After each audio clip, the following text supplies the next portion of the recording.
मैं सबसे पहले आदरणीय मायावती जी का बहुत बहुत धन्यवाद देना चाहता हूं। साथ ही साथ बहुजन समाज पार्टी और समाजवादी पार्टी का जो गठबंधन आपने स्वीकार किया है, उसके लिए भी मैं बहुत बहुत बधाई और मुबारकबाद देता हूं। भाजपा शासन के पिछले 5 सालों में पूरे देश में गरीबों, मजदूरों, किसानों, छोटे उद्योगों, दुकानदारों, नौजवानों, दलित, पिछड़ों, महिलाओं और यहाँ तक कि बच्चियों पर जितना अन्याय और अत्याचार हुआ है, उसकी कल्पना करना भी मुश्किल है। भगवान राम और भगवान कृष्ण की जन्मभूमि उत्तर प्रदेश में तो भाजपा की सरकार ने इतना अत्याचार किया है कि स्वयं भगवान भी असहनीय पीड़ा हुई होगी। केंद्र और उत्तर प्रदेश की भाजपा सरकार ने देश और समाज को एक सूत्र में बांधने की बजाय समाज में नफरत का वातावरण बनाया है। लोगों ने भाईचारा बढ़ाने की बजाय लोगों को जात पात के नाम पर बांटने का काम किया है। भाजपा की उत्तर प्रदेश सरकार ने तो उत्तर प्रदेश को जातीय प्रदेश ही बनाकर रख दिया है। उत्तर प्रदेश में जात और धर्म को देखकर बेकसूर लोगों के एनकाउंटर किए जा रहे हैं। अस्पताल में इलाज शुरू करने से पहले मरीजों की जात पूछी जा रही है। थानों में रिपोर्ट लिखने से पहले फरियादी की जात पूछी जा रही है।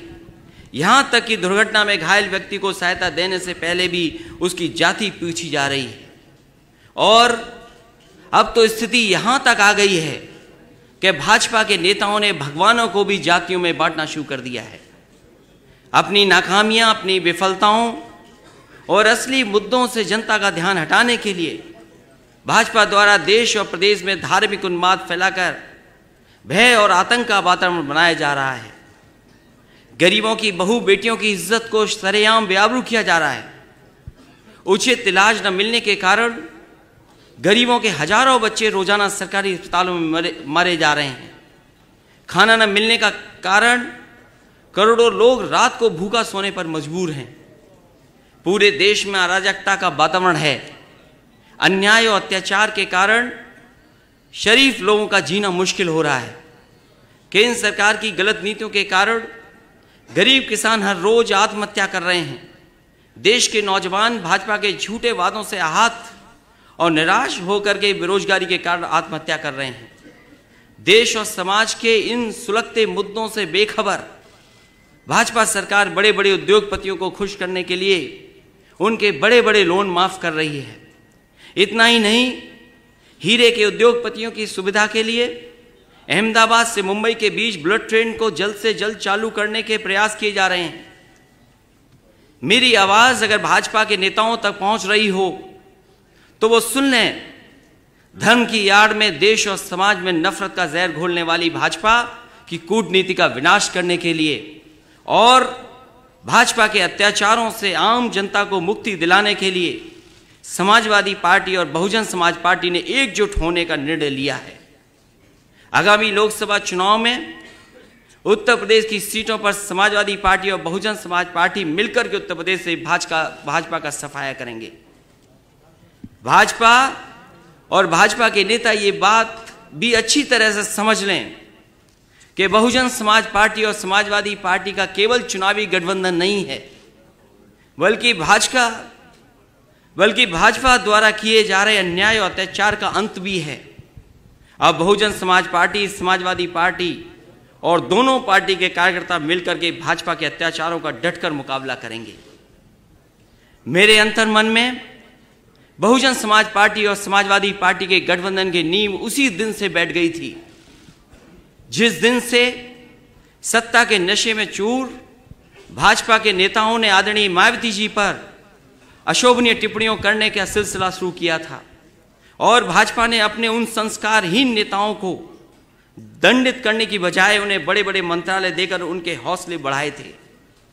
अपने मन में मैं बहुजन समाज पार्टी और समाजवादी पार्टी के गठबंधन पर उस दिन अंतिम मोहर लगा दी थी जिस दिन राज्यसभा के लिए बहुजन समाज पार्टी और समाजवादी पार्टी के संयुक्त उम्मीदवार श्री भीमराव अंबेडकर जी को छल, कपट, धोखे और विश्वासघात से हराकर भाजपा के नेताओं ने खुशियां मनाई थीं। भाजपा के अहंकार का विनाश करने के लिए बहुजन समाज पार्टी और समाजवादी पार्टी का मिलना बहुत जरूरी था।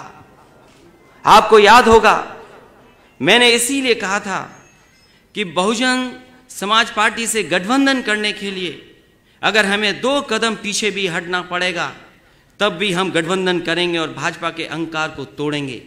मैं एक बार फिर आदरणीय मायावती जी का धन्यवाद दूंगा कि कम से कम आपने बराबर का एक दूसरे का सम्मान करने का काम किया है गठबंधन में।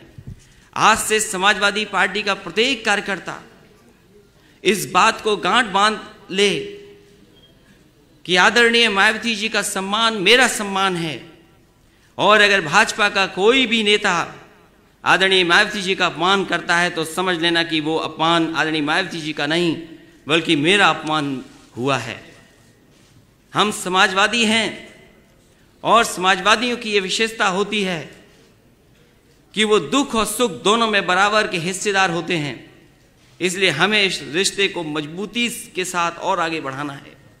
बहुजन समाज पार्टी और समाजवादी पार्टी के गठबंधन से घबराकर अपनी आदत के अनुसार भाजपा तरह तरह के षड्यंत्र रच सकती है, गलत फहमी पैदा करके हमारे कार्यकर्ताओं के बीच नफरत का वातावरण बना सकती है।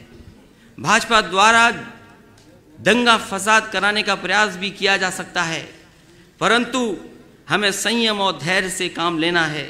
हमें भाजपा की हर साजिश को नाकाम करना है और आपसी भाईचारे को मजबूत करना है। मैं आदरणीय मायावती जी का द्वारा देश हित में लिए गए उनके ऐतिहासिक निर्णय का एक बार फिर स्वागत करता हूं और मैं विश्वास दिलाता हूं कि अब भाजपा के अत्याचारी शासन का विनाश निश्चित है। मैं इस बात का भी विश्वास दिलाता हूं कि समय के साथ समाजवादी पार्टी और बहुजन समाज पार्टी के संबंध और भी अधिक मजबूत होंगे। इन्हीं शब्दों के साथ मैं एक बार फिर आप सभी पत्रकार साथियों का स्वागत करता हूं और बधाई देता हूं। इस गठबंधन के लिए आदरणीय मायावती जी का एक बार फिर बधाई और बहुत बहुत धन्यवाद। अब मैं आप सबको सवालों के लिए आमंत्रित करता हूं। सबसे पहला सवाल Pankaj Jha, ABP news. Shri Pankaj Jha, ABP news, mike पहुंचाएं। Pankaj Jha, ABP news.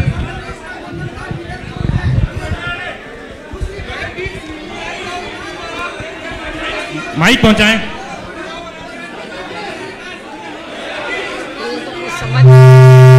एक एक करके सवाल पूछें।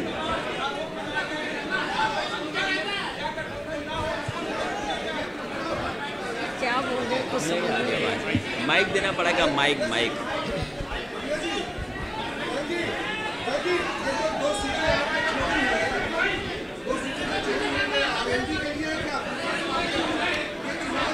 इसका जवाब बहुत जल्दी ही आपके सामने आ जाएगा।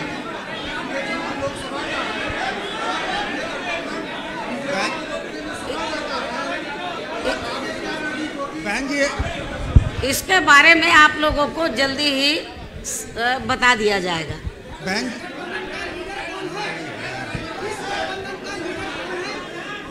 बहन जी, आपसे सवाल है। आपको इस गठबंधन के दोनों नेता नजर नहीं आ रहे? बैठे तो हैं। बहन जी, ये सवाल आपसे है। आपको नजर नहीं आ रहा है? बहन जी, एक बात बताइए कि जो लोकसभा चुनाव में अभी तो चुनाव हुआ नहीं है। जब चुनाव हो जाएगा, रिजल्ट आ जाएगा, इसका जवाब दे दिया जाएगा। बहन जी, आपसे सवाल है। बहन जी, आप पूछिए, आप पूछिए, आप प्लीज, आपसे रिक्वेस्ट, आप पूछिए ना। लोकसभा चुनाव में गठबंधन हो गया, आप क्या लोकसभा चुनाव लड़ेंगी और किस सीट से लड़ेंगी? आप चुनाव लड़ेंगी तो किस सीट से लड़ेंगी? आप पूछिए, इधर माइक दे दीजिए इधर। इसके बारे में भी आप लोगों को जानकारी मिल जाएगी समय आने पर। अगर कोई प्रश्न और नहीं है तो फिर हम लोग रिक्वेस्ट करेंगे कि मायावती जी प्रेस कॉन्फ्रेंस को। मैं प्रांशु नेटवर्क 18 से प्रांशु मिश्रा। भूपेन जी, अगला सवाल आप पूछेंगे। भूपेन चौबे, CNN। ये एक नेशनल अलायंस है आप लोगों का, क्या ये 19 के आगे भी चलेगा? इसकी लॉन्ग टर्म चलेगा क्या? और दूसरा ये कि क्या आप प्राइम मिनिस्टर का फेस है? ये सपा और बसपा का जो गठबंधन है तो ये स्थायी है, लंबा चलेगा, आगे भी चलेगा।